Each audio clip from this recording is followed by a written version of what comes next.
warahmatullahi wabarakatuh. Perkenalkan, nama saya Saifuddin Fitriadi dengan seperti di PowerPoint dengan yang akan menjelaskan rencana aksi perubahan di SDN 1 Jati Pancur. Baik, latar belakang itu Undang-Undang Nomor 20 Tahun 2023 Aparatur Negara yang selanjutnya disingkat dengan ASN adalah provinsi bagi pegawai negeri sipil dan pegawai pemerintah dengan perjanjian kerja yang bekerja pada instansi pemerintah. Itu mungkin pendahuluan. Terus kedua, maksud dan tujuannya adalah berdasarkan latar belakang. Yang pertama, pengenalan tugas dan fungsi ASN, beradaptasi dengan iklim dan budaya sekolah. Yang ketiga, pengenalan nilai dan etika pada instansi pemerintah. Yang keempat, melaksanakan pekerjaan sebagai guru profesional sekolah, melaksanakan fungsi dan tugas guru dengan baik, pemahaman dan penyediaan informasi pada PPK yang baru diangkat.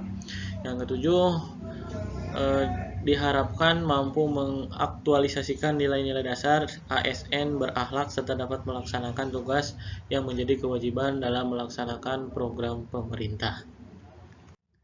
Waktu dan tempat untuk pelaksanaan kegiatan orientasi penilaian nilai dan etika instansi bagi pegawai pemerintah dengan perjanjian kerja atau PPK di lingkungan pemerintah Kabupaten Cirebon tahun 2024 dimulai pada tanggal 23 Oktober 2024 sampai dengan 25 November 2024. Dengan agenda 1 yaitu bersikap berperilaku bela negara, agenda 2 nilai-nilai dasar ASN, agenda 3 kedudukan dan peran PPPK untuk mendukung terwujudnya smart sesuai dengan ketentuan peraturan perundang-undangan.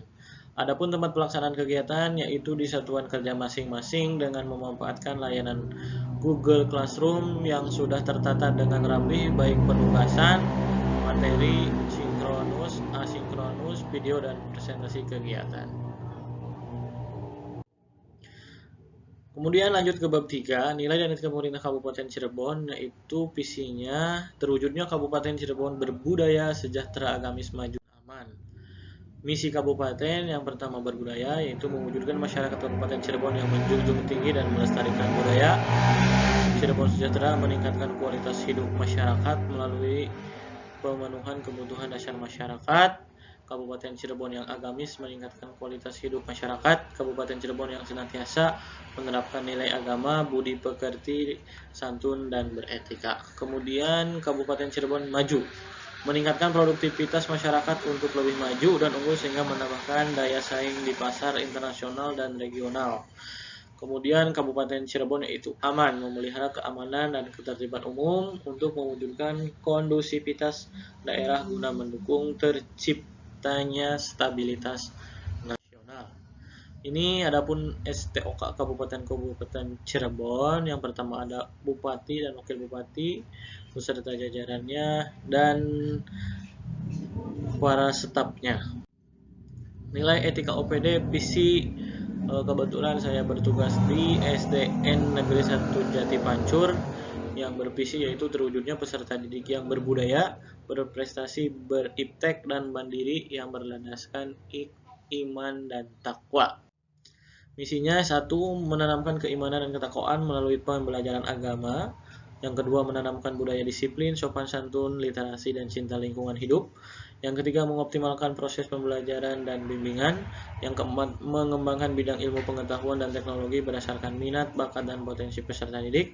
Yang kelima, membina kemandirian peserta didik melalui kegiatan pembiasaan dengan pengembangan diri yang terencana dan berkesinambungan. Adapun ini misi-misi yang tadi disebutkan dibuktikan dengan adanya dokumentasi. Misi di Jati Pancur yaitu yang pertama adanya kegiatan literasi. Adapun kegiatan program yang saya ikuti di antaranya adalah program Klasa, di mana Klasa ini sangat membantu sekali untuk minat dan mengetahui sejauh mana anak itu sudah bisa memahami atau membaca dengan paham. Yang disebut Klasa itu singkatan dari Komunitas Literasi Siswa Andalan Cirebon. Nah, kemudian struktur organisasi SDN 1 Jati Pancur yaitu sebagai berikut. Ada dari mulai kepala sekolah sampai penjaga sekolah. Kemudian rencana hasil kerja P3K saya yang akan dilaksanakan selama kontrak saya yang pertama yaitu pemanfaatan pojok baca di kelas untuk meningkatkan minat baca siswa seperti halnya tadi sudah dilampirkan pada dokumentasi. Kemudian pemanfaatan teknologi juga dalam pembelajaran dengan menggunakan video pembelajaran. Yang ketiga, melakukan program Gema Saku yaitu gerakan membaca satu buku satu minggu. Jadi siswa itu membaca satu buku itu selama satu minggu dan memahaminya. Kemudian menggunakan internet untuk belajar literasi, mengikuti diklat workshop pelatihan kelasa untuk gurunya sendiri agar bisa mengetahui sejauh mana anak itu bisa literasi. Matriksnya yaitu yang pertama tadi sudah dijelaskan bahwa pendekatan untuk literasi ya, minat baca.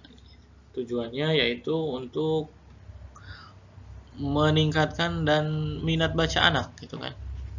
Agar anak tersebut bisa membaca dan memahami.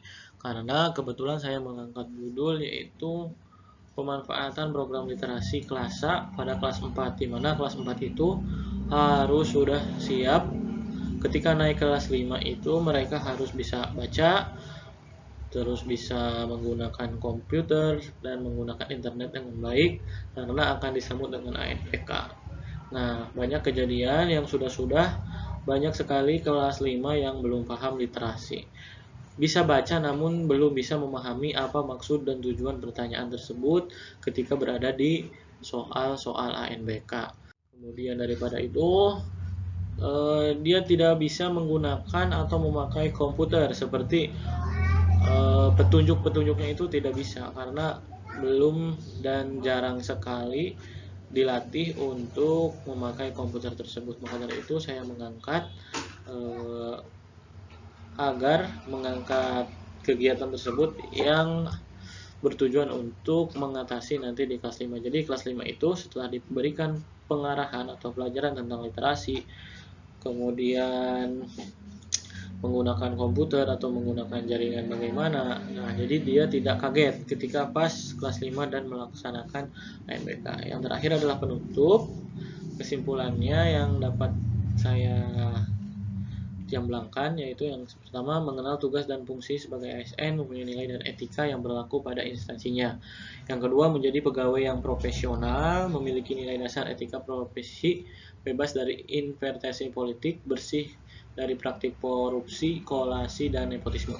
Yang ketiga mengenal berbagai macam OPD di lingkungan pemerintah Kabupaten Cirebon dan mengerti bagaimana macam aturan disiplin pegawai demi terwujudnya pegawai pemerintah yang handal, cerdas, mandiri, disiplin, dan sejahtera, berdaya saing, dan amanah sebagai bentuk pelayanan publik di pendidikan. Yang keempat, membuat rencana kerja dan melaksanakan pengembangan diri. Sarannya yang pertama yaitu setelah kita mengikuti orientasi diharapkan siswa atau kita dapat meningkatkan kinerja sebagai ASN P3K. Yang kedua dapat meningkatkan pengetahuan tentang nilai-nilai dan etika dalam pemerintahan Jawa Barat. Yang ketiga mampu mengaktualisasikan di dalam kehidupan sehari-hari dan di tempat tugas. Mungkin itu saja yang bisa saya sampaikan terkait orientasi ini. Mudah-mudahan semuanya diberikan kesehatan dan sekian. Terima kasih. Assalamualaikum warahmatullahi wabarakatuh.